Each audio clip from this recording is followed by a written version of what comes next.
cyclone detonating across the country. With another round of twisters and hail hammering the south and blizzards slamming the Midwest, with blinding snow and whipping winds causing whiteout conditions, snarling roads and blanketing neighborhoods. In the Northeast, another round of torrential rain set to worsen ongoing flooding. There are wind alerts Oh, from good. Texas, Al Roca. the He's Rockies, good. all the way into New England. Flood alerts up and down the eastern seaboard for 35 million. So, Al, what I want to know, is it going to be safe for me to go outside this week? We've got tornado, severe weather right now through 11 o'clock this morning. Central Or should I time, stay we've got home? Tornado watches. We do have some tornado warnings as well as we look at Mississippi and on into Arkansas. We ahead of the system up to the north, as Maggie was talking about. You can see the snow from Chicago, Milwaukee, back to Des Moines. This thing is going to be really intense. In fact, 29 million people this morning into the time. That's a lot of people. Under risk of severe weather. Dying? We're talking No, tornadoes, wind gusts of 75 miles per hour. All right. These hurricane force gusts stretching from Jackson all the way to Wilmington. Hurricanes. So as this bomb cyclone makes its way bomb? up into the Who's upper got a bomb? Midwest, biting cold, blinding snow for the Midwest. Blinding? Tomorrow, I'm going to be blind? in the Northeast and New England. Intense snow bands around the Great Lakes. In fact, I'm staying Monday, home. Chicago could see 9 This inches is of too snow. much. That would be more snow than they got all of last year.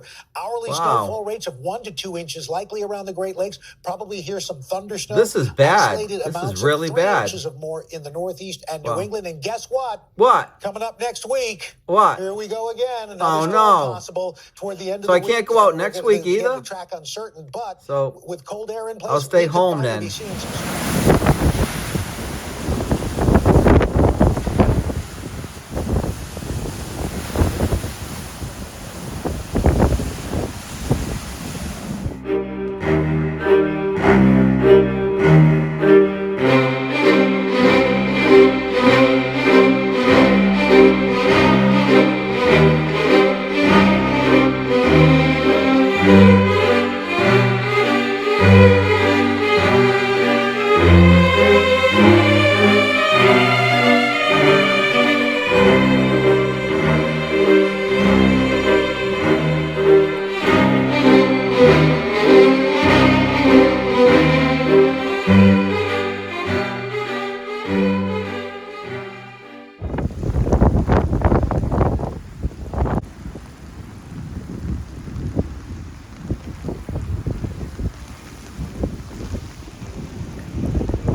Well, here we are in Commercial Street in P-Town, and we got a little bit of water problem here.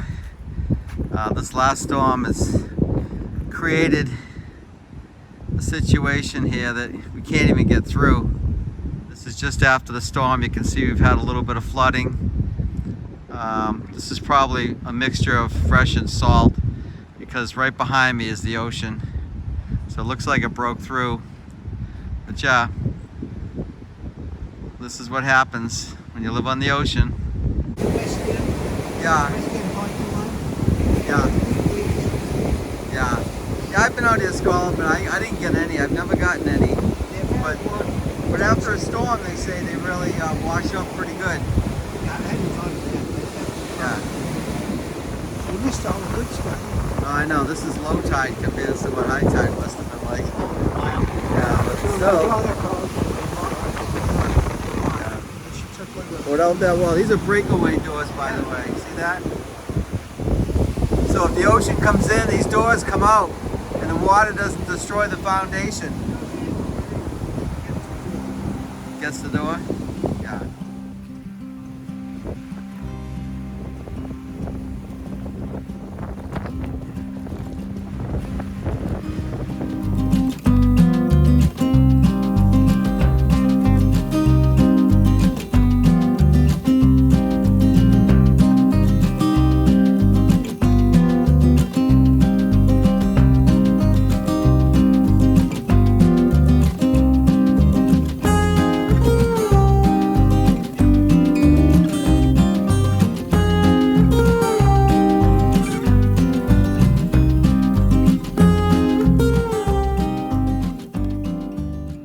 Right now I'm here at the west end of Provincetown on Commercial Street.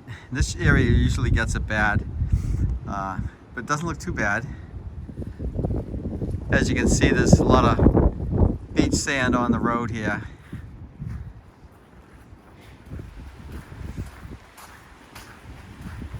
Here we are at the beach access, beach parking here.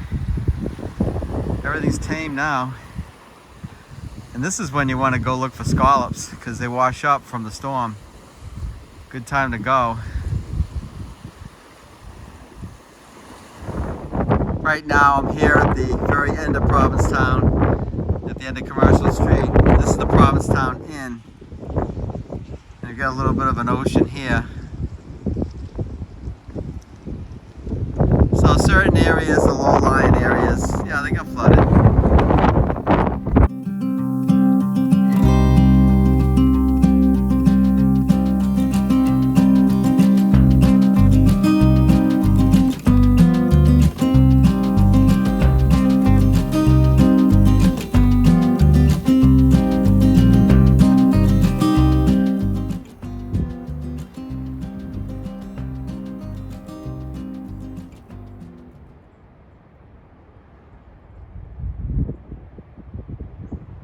So this guy met in town, he worked for the Provincetown Highway Department. He thought that maybe with all the development in Provincetown that the whole town is sinking into the sand. And I think otherwise. I think the storms are just more powerful. They're coming from the south versus the northeast, and they pick up, you know, high winds, or they pick up all kinds of energy from the Midwest, and they just pound the seacoast. And so they're more violent, the stronger winds, and it just pulverizes the seashore. And so that's all it is. And this has been going on forever, and we're all still here. So we'll keep our fingers crossed. So it's very exciting, and it keeps us all busy and gives us something to talk about. And that's part of the fun of living in Provincetown. So here in Provincetown, they don't plow snow, they plow beach sand. Washed up from the storm. Pretty amazing.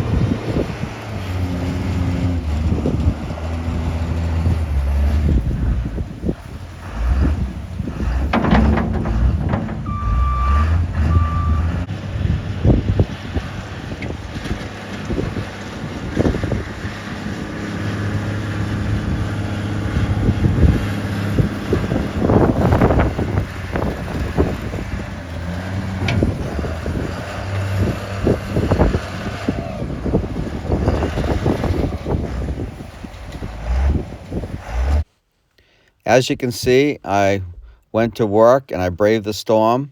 So the moral of the story is if you dress appropriately, you can weather any storm. And so until next time, this is Saltyhead here in Provincetown, and thanks for watching.